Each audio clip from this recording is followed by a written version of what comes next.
오늘 제목이 뭐죠? 같이 읽어볼까요? 시작.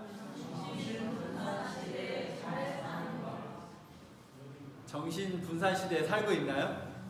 그렇죠? 다양한 것이 우리의 정신을 빼앗아가서 뭐 한 가지에 집중하기 힘든 시대에 우리가 살고 있는데, 이런 시대에 우리가 어떻게 살아야 되는지 말씀을 통해서 답을 찾아보도록 하겠습니다.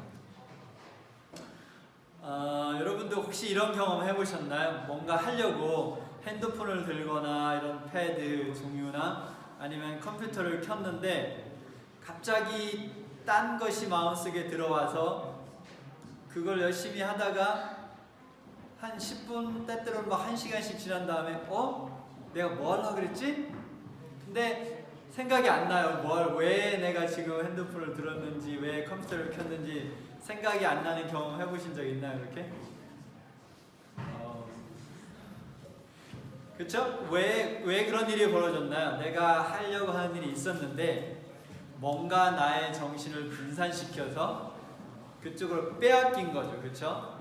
빼앗겨서 한참 거기에 빠져 있다가 다시 제정신으로 돌아와 보니까 내가 원래 뭘 하려고 했는지조차도 기억이 안 나는 그런 경우들이 있습니다. 그래서 원래 내가 하려는 그 목적 자체는 뒤로 옆으로 빠지고 그 대신 엉뚱한 것이 나의 집중을 받게 되는 거죠. 그렇죠? 그러니까 이런 일들이 굉장히 많아요. 우리가 살고 있는 시대는. 그래서 이런 시대에 우리가 어떻게 살아야 되는지 이제 The Conversation이라는 그런 웹사이트에서 제가 이제 인용을 한 건데, 그래서 인터넷에 이렇게 정신이 분산되는 것을 심리학적으로 어떻게 막을 수 있을까라는 제목의 글에서 이제 발췌를 한 거예요. 이제 근래 연구 결과를 보면 사람들이 평균적으로 이 디지털 미디어에 하루에 몇 시간 정도 노출이 된다 그래요? 5시간에서 4시간 30분. 엄청나죠? 한번 여러분 핸드폰, 요새 그 안드로이드 폰에도 그 타임 몇 시간 하는지 그런 거 재는 앱이 있나요? 모르겠어요. 안드로이드 폰은 안 써봤는데 아이폰은 그게 되잖아요. 그쵸? 그 해고 보면 아마 자기도 깜짝 놀랄 거예요. 내가 핸드폰을 이렇게 많이 봤어? 그리고 하루에 핸드폰을 몇 번 쳐다본다 그래요? 여기는 이제 221번인데 아마 청소년들은 셀 수 없이 볼 것 같아요. 그래서 이 메신저도 다양하게 쓰잖아요. 하나 이상 쓰시죠, 그렇죠? 그래서 뭐 한국 사람들이니까 카카오톡 쓰고, 페북 하니까 페북 메신저 쓰고, 요새 보니까 텔레그램에 가입하는 분들이 많이 늘어나는 것 같아요. 텔레그램 해서 그것도 쓰고, 그 다음에 또 뭐 있나요?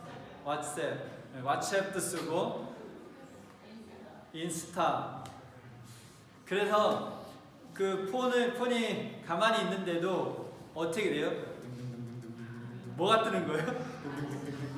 계속 메시지가 떠요. 근데 그 메시지를 내가 하나하나 다, 근데 그게 개인톡도 있고 그룹톡도 있죠. 그렇죠? 근데 그것에 이렇게 다 인게이지 돼서 하다 보면 하루의 시간이 슉 하고 흘러가 버리겠죠. 그렇죠? 그런데 왜 이런 보는 숫자들이 점점 늘어날까요? 왜 그럴까요? 그 이유가 있습니다. 그래서 웹사이트나 어플 개발자들은 사람 행동의 경향을 분석해서 우리가 그것을 보고 그곳에 머물 수 있도록 디자인을 하는 거예요. 다 뭔가 비하인드 스토리가 있는 거죠. 그러니까 내가 그냥 어쩌다 거기 빠졌네, 그것이 아니고, 이런 웹사이트나 이런 어플을 개발하는 사람들은 어떻게 하면 우리가 거기에 빠져서 못 빠져나올까, 그걸 연구한다는 거죠. 그래야 돈을 벌 거 아니에요. 그렇죠?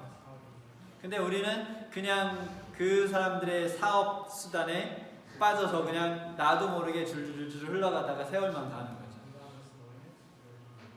그래서 뭔가 특별하게 성취되는 것도 없이 정신이 분산돼서 하루를 보내고 그것이 일주일이 되고 1년이 되고 그것이 인생이 된다는 거죠. 그래서 그러면 인생이 정신 분산의 인생이 되는 거예요.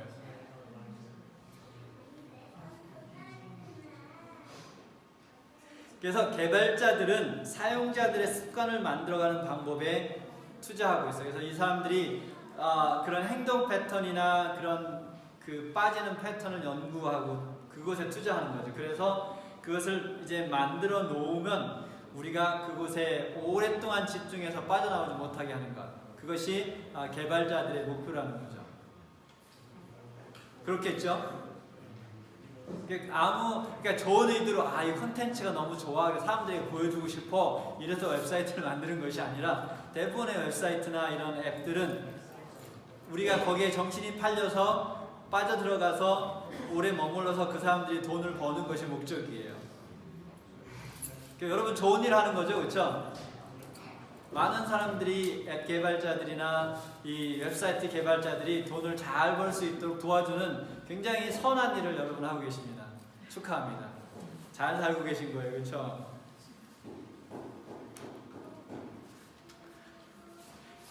근데 여러분 생각해 보시면 우리의 정신을 분산시키는 것은 어느 시대들이 있었어요, 그렇죠? 고려 시대도 있었고 조선 시대도 있었고 다 있었어요.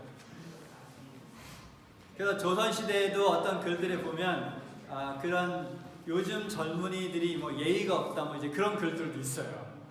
그 시대마다 그런 것들이 다 있는 거죠. 근데 특별히 우리 시대는 더 많은 거예요. 디지털 미디어 말고도 엄청나게 우리의 시선을 빼앗아가는 것들이 많이 있죠. 한번 생각해 보세요. 여기서 그런 용어 쓰죠. 그러니까 distracted drivers. 어떤 사람들이 이 distracted drivers에 운전하면서 정신이 분단돼서 핸드폰으로 문자 보내고, 근데 이제는 그러다 보면 벌금을 엄청 많이 하기 때문에 사람들이 좀 줄어들긴 하겠지만, 또 학생들도 그러니까 distracted students, 정신이 분산된 학생들, 어떤 일이 벌어질까요? 정신이 분산된 운전자는 자기도 죽고 다른 사람도 죽이는데, 그럼 정신이 분산된 학생은 뭐 고등학교를 오래 다니겠죠? 네? 고등학교를 4년에 졸업하지 않고 오래 다니겠죠, 그렇죠? 아니면 대학도 오래 다니겠죠, 그렇죠? 정신이 분산됐으니까. 근데 교수나 학교 선생님들이 정신이 분산되면 어떻게 되나요? 있을까요, 없을까요? 많이 있어요, 요새는. 정신이 분산되면 학생들을 수업료를 냈고 열심히 공부하는데, 물론 고등학교는 안 되겠지만 대학에 열심히 돈 내고 공부하는데 배울 게 없겠죠. 부모가 정신이 분산되면 어떤 일이 벌어집니까? 아이들이 죽을 수도 있어요. 그래서 그 몇 년 전에 한국에서 그 부모가 온라인 게임에 빠져갖고 애들을 제대로 안 먹여갖고 거의 죽을 뻔한 일이 있죠. 죽었나요? 네. 부모가 정신이 분산되고, 아이가 어렸을 때 부모가 정신이 분산되면 아이를 죽일 수도 있어요.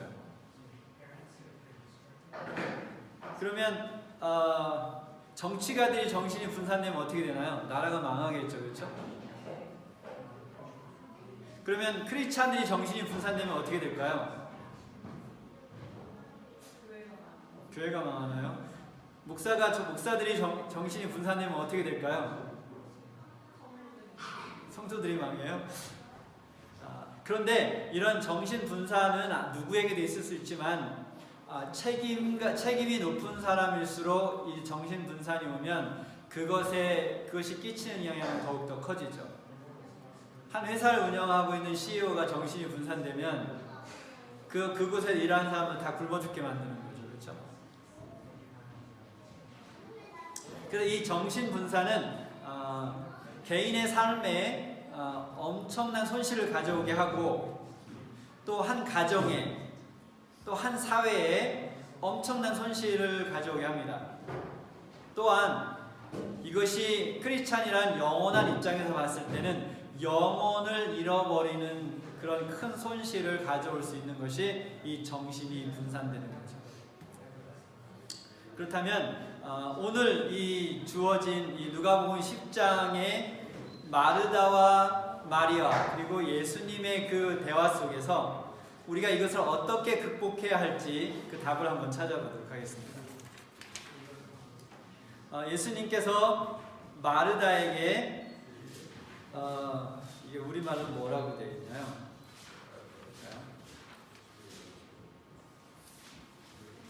네가 마음이 분주하다라고 했는데 그냥 분주한 정도가 아니에요. 우리말이 조금 이렇게 쉽게 조금 이렇게 유화돼서 번역된 것 같아요. 근데 이거는 그냥 단순히 분주한 게 아니라 정신이 완전히 다른 곳에 빠져 있는 상태예요. 근데 이 분주하다, distracted 됐다라는 단어는 성경에 한 번밖에 안 쓰였어요. 이 신약 전체에서 이 헬라어 이 단어는 딱 한 번밖에 안 쓰였는데 여기 쓰인 거예요. 그리고 이제 대부분의 성경들은 이렇게 영어 성경을 보면 우리 정신이 완전히 딴 데 끌려버려 있는 상태로 번역을 합니다. 그런데 우리가 이 깊은 내용으로 들어가기 전에 이제 마르다가 정신이 분산됐잖아요. 그렇죠? 이렇게 우리말로 분주하다고 했는데 정신이 분산되어 있는 상태가 마리아에게 어떤 결과를 가져다 줬는지를 먼저 볼게요.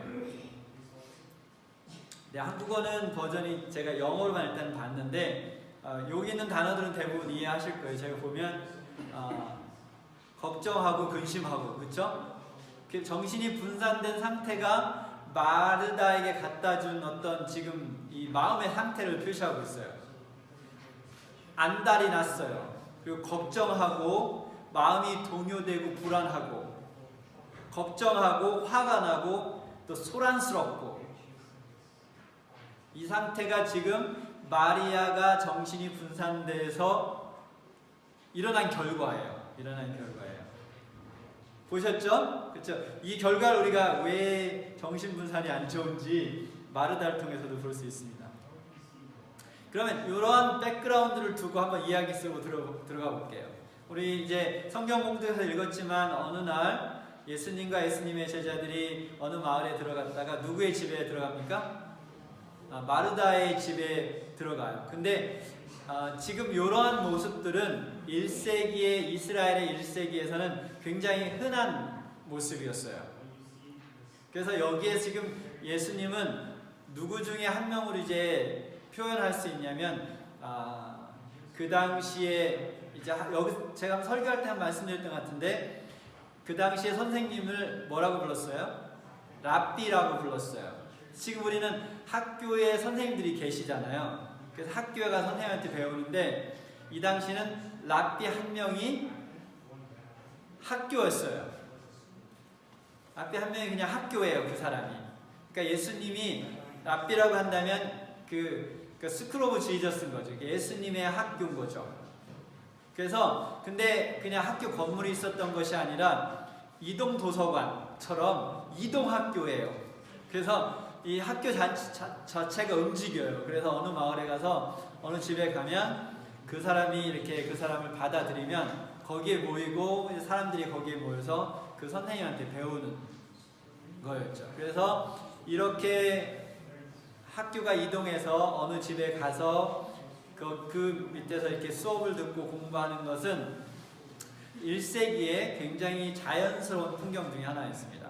그래서 예수님이 그렇게 들어가서 이제 마르다가 집이에요. 그러니까 마르다가 언니 같아요. 그 문화를 봤을 때 마리아는 동생이고. 그래서 이 마르다의 집이라고 성경은 표현하는데 그 집에 들어가서 예수님이 가르치기 시작할 때 마르다에게 동생이 한 명 있었어요. 이름이 뭐죠? 마리아는 동생이 있었는데 그 동생은 뭐를 했어요? 네, 누가복음 10장 39절에 보면 그에게 마리아라는 동생이 있어 주의 발치에 앉아 그의 말씀을 듣더니 라고 했습니다.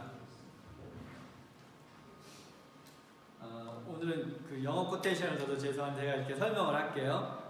이제 그 당시에 지금 우리가 예수님의 발치에 앉아 말씀을 듣더니를 문자적으로 예수님이 발을 일으키는데 그 발 옆에 앉아갖고 예수님의 말씀을 들었다 라고 생각할 수도 있지만 이것은 그냥 말하자면 수거예요. 수거. 그 수거를 제가 설명을 드릴게요.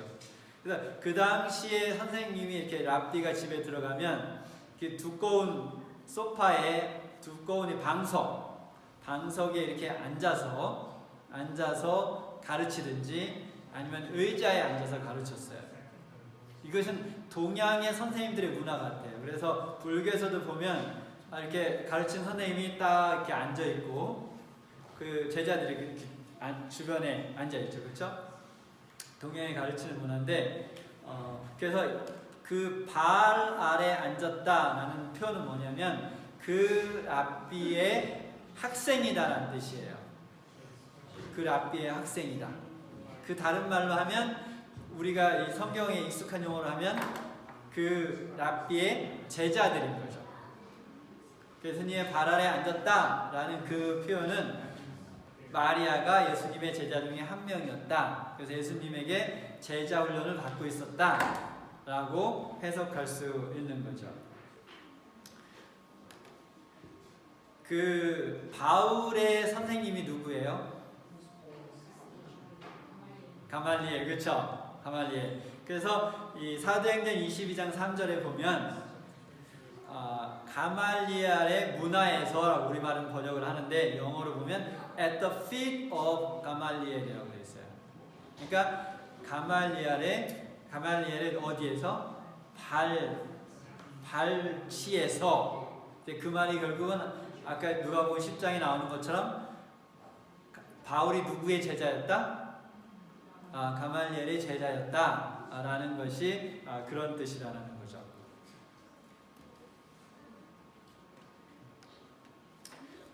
요것이 지금 이 세팅이에요. 제가 세팅을 한 15분 정도 했는데 이게 지금 누가복음 10장에 그 마르다와 마리아와 예수님에 관련된 대화를 이해하기 위한 세팅을 제가 놨어요. 세팅이 잘 이해됐나요?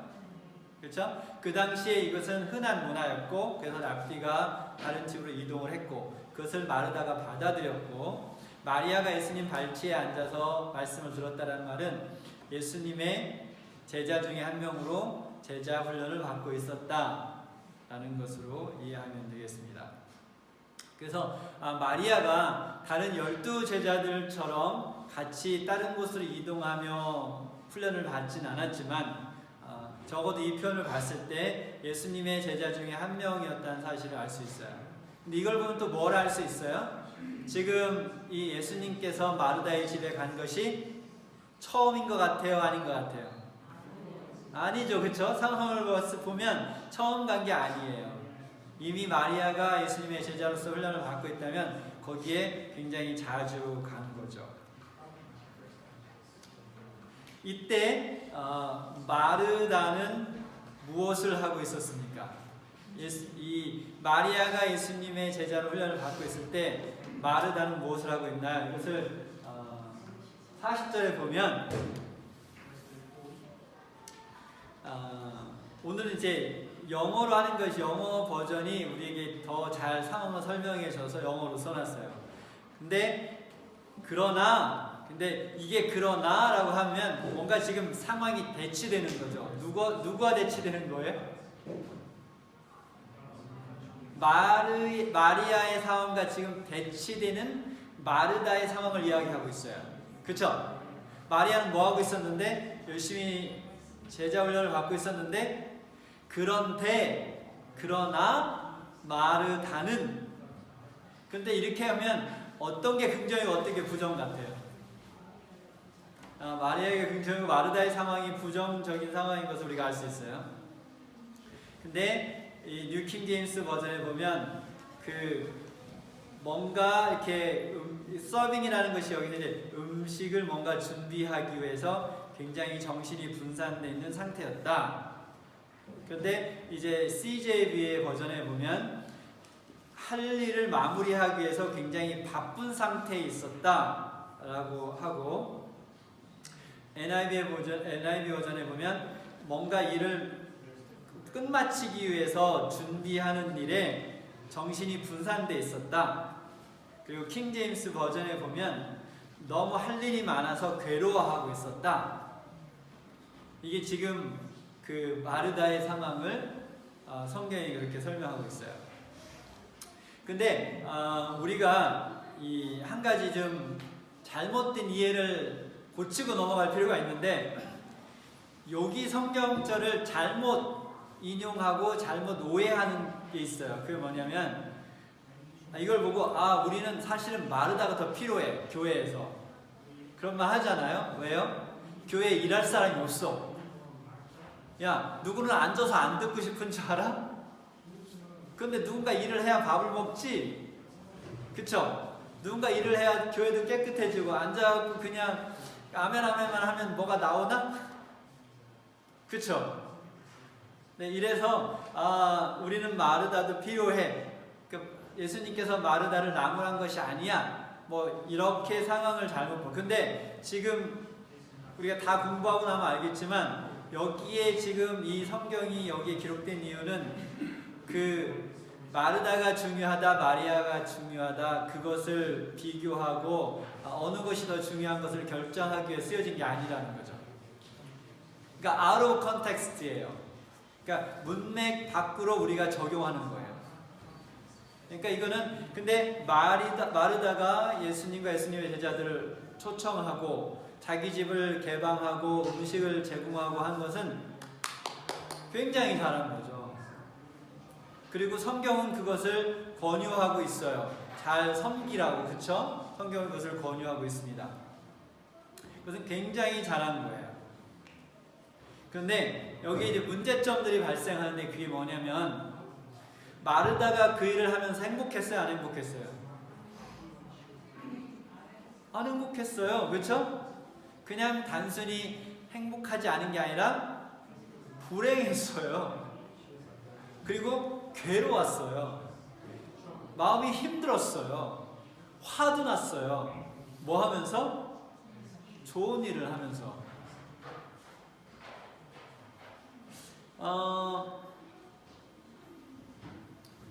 그래서 더 이상 참을 수가 없었어요. 너무나 화가 나고 이제 분해서 더 이상 참을 수가 없어서 결국은 예수님께 갔습니다. 10장 40절에 같이 읽어볼까요? 시작. 내 동생이 나 혼자 일하게 두는 것을 생각하지 아니하시나이까 그를 명하사 나를 도와주라 하소서. 그렇죠? 이것을 봐도 예수님이 그곳에 처음 간 것이 아니라는 사실을 알 수 있어요. 그렇죠? 처음 본 예수님한테 이런 말을 하지 않겠죠. 그렇죠? 떠난 다음에 마리아하고 싸우겠죠. 둘이.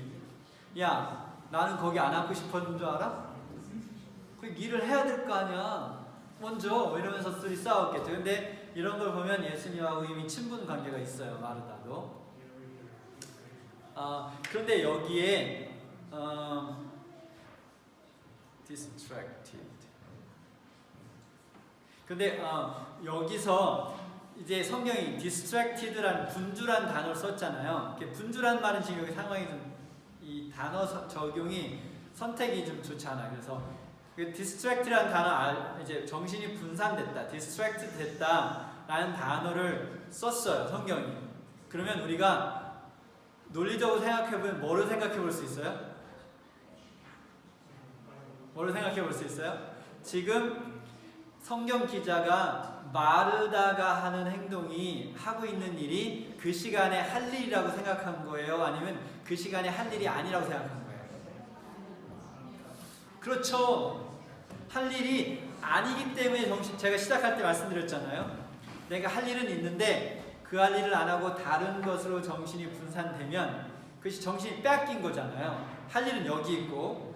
근데 지금 성경이 마르다가 정신이 분산됐다라고 하는 말은 결국은 무슨 말이냐면 그 시간에 마르다가 그 일을 하고 있어서는 안 되는 일을 정신이 분산돼서 그 일을 하고 있었다라는 거죠. 이해되시죠? 그렇죠? 그래서 누가가 이 부분을 기록할 때 그런 것이 여기 포함되어 있는 거예요. 마르다는 그 시간에 서빙을 하기 위해서 그 일을 하지 않아도 되는데 그 일을 하는 것 자체가 나쁜 일이 아니라 타이밍이 그 일을 하고 있을 타이밍이 아니다라는 거죠. 그러니까 지금 예를 들면 교회를 청소하는 일이 나쁜 일이라고 생각하는 분 손 들어보세요. 없네요? 그럼 좋은 일이라고 생각하는 분 손 들어보세요. 교회를 청소하는 일. 그죠? 근데 교회 청소를 지금 막 설교를 딱 시작하니까 교회 청소해야 되는데, 그리고서는 집사님 빨리 나 따라오세요. 그리고 한 집사님을 데리고 나가가지고 밖에를 열심히 쓸고 있는 거예요. 그게 지금 이 시간에 할 일이야, 아니면 정신이 분산된 거예요? 정신이 분산되고 있는 거죠. 지금 마르다의 상태가 그 상태예요. 여기에서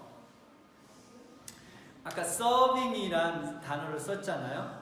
서빙이라는 단어를 썼는데 한국말로는 뭐라고 되어 있나요? 잠깐 볼게요. 우리말로는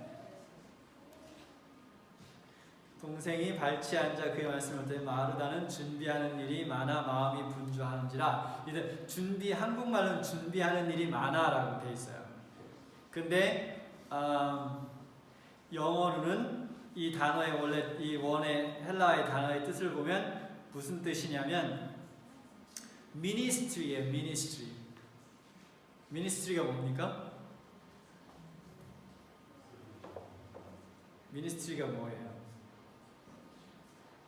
뭔지를 보려면 제가 사도행전 1장 17절을 볼게요.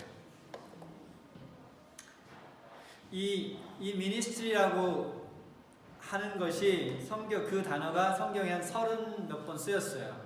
근데 그 중에 21번이 이 지금 사도행전 1장 17절에 언급된 그런 문맥 속에 쓰였어요. 한번 같이 읽어볼게요. 크게 시작.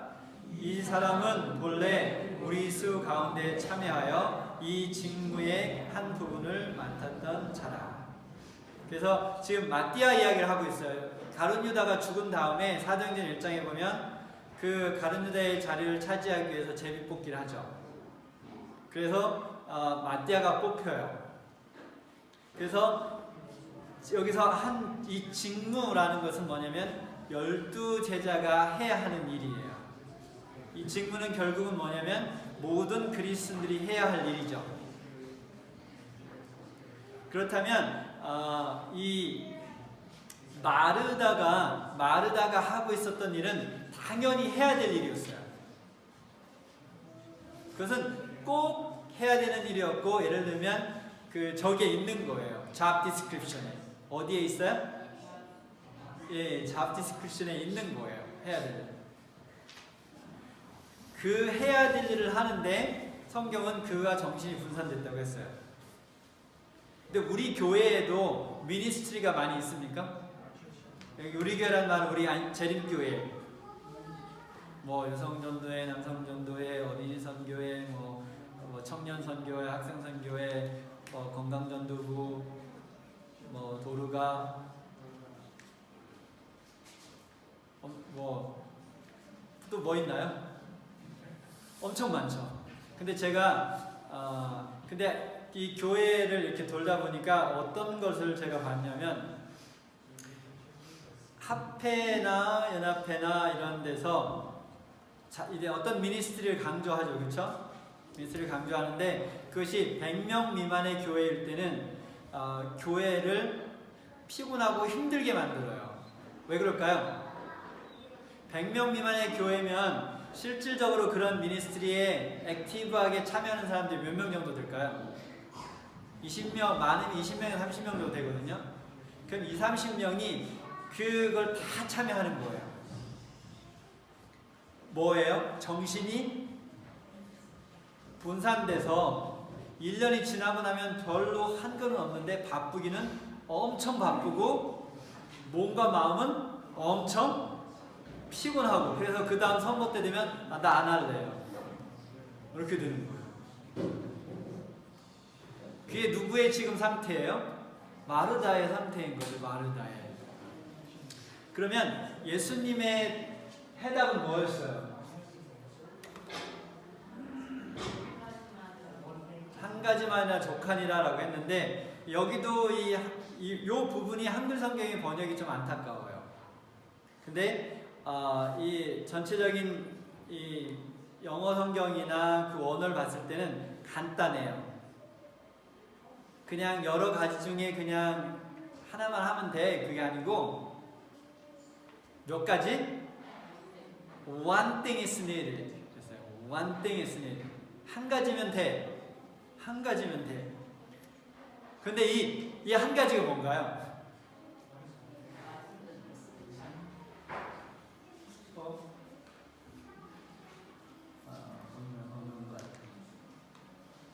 이 한 가지가 뭐냐면 예수님이 뭐라 그랬어요?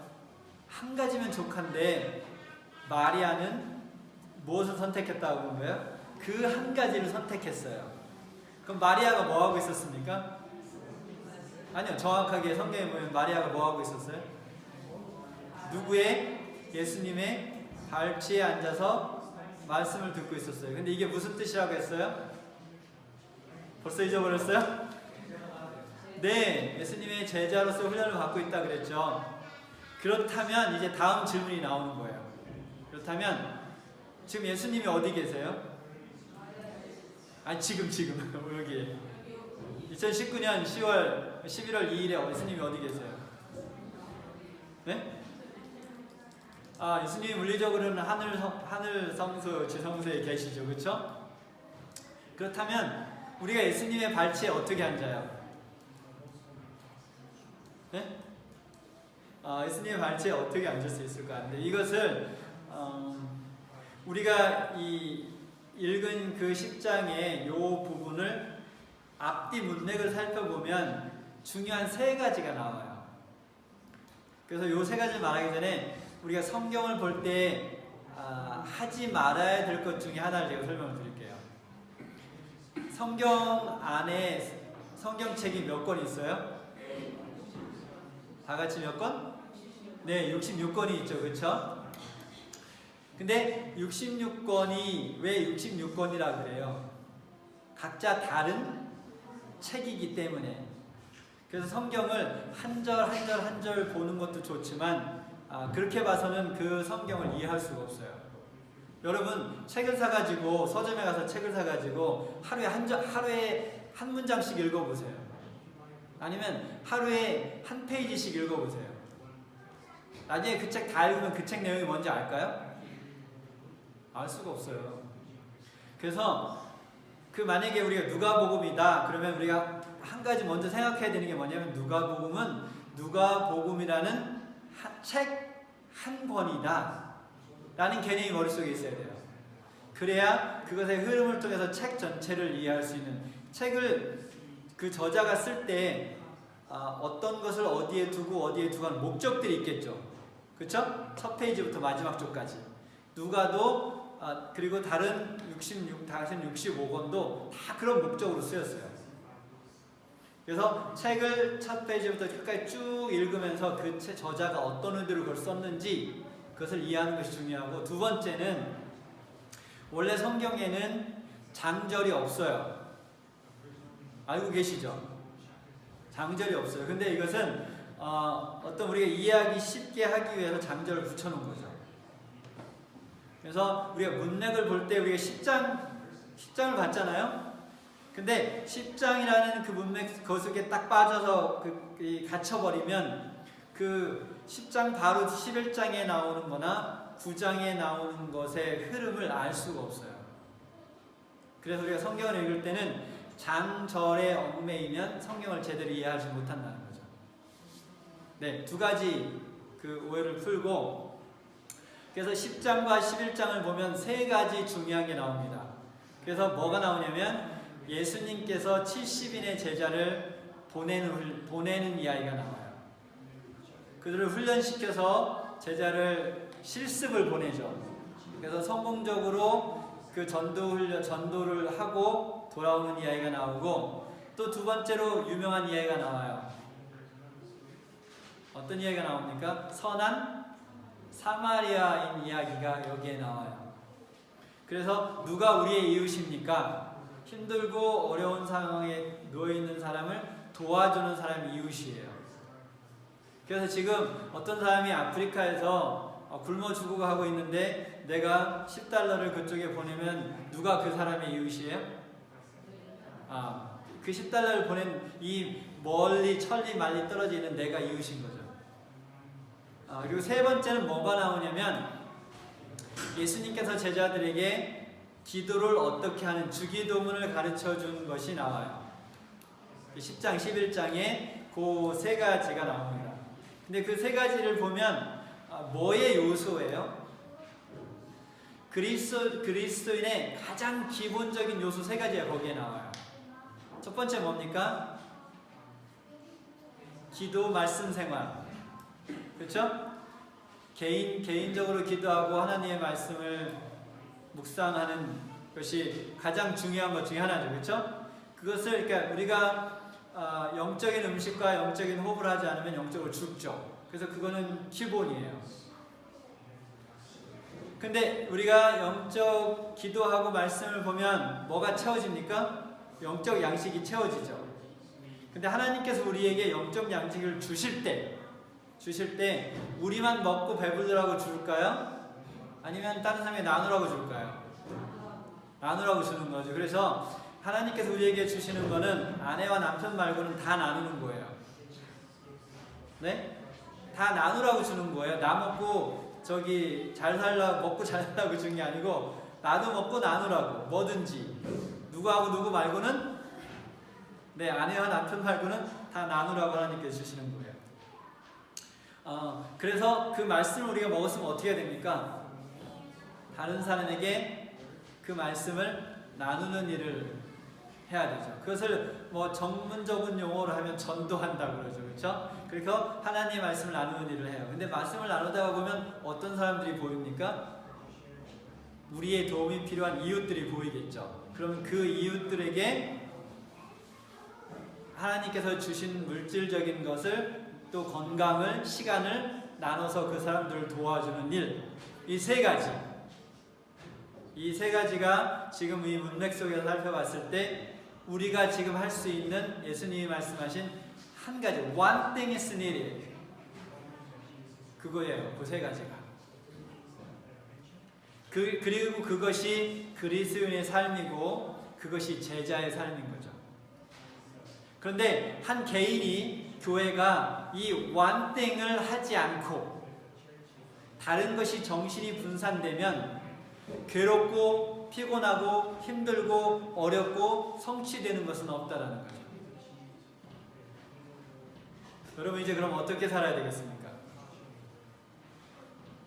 one thing에 집중해서 살아야 되겠죠.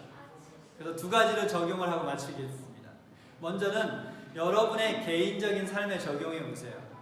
영적인 삶이 아니라 개인적인 삶에 적용해 보세요. 여러분이 정신이 분산돼서 1년을 살고 났을 때 남는 게 뭐가 있습니까? 정신이 분열된 상태만 남아있겠죠? 그렇죠? 정신이 분산돼서 1년을 살면 정신이 분열된 상태가 남는 거예요. 근데 여러분 기도하면서 한번 생각해보세요. 하나님께서 나에게 원하시는 것이 무엇인지. 그래서 그것에 집중해서 살아보세요.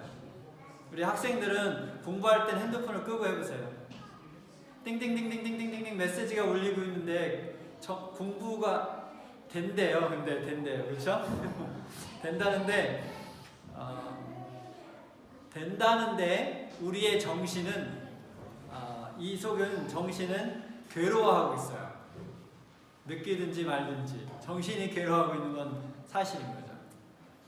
그래서 정말로 내가 one thing, 내가 한 가지 집중해서 해야 할 일이 무엇인지, 학생이든 아니든 주부든 어떤 일을 하고 있든 그 일에 정신을 집중해서 살아보시기 바랍니다.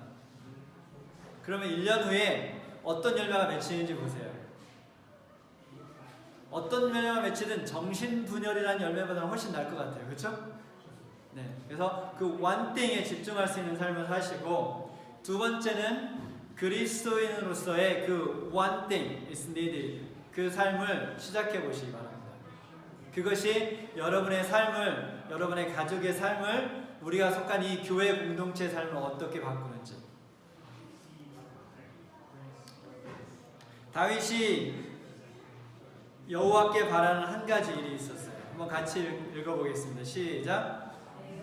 그것을 한 가지 일, 그것을 구하리니 곧 내가 내 평생에 여호와의 집에 살면서 여호와의 아름다움을 바라보며 그의 성전에서 사모하는 그것이라.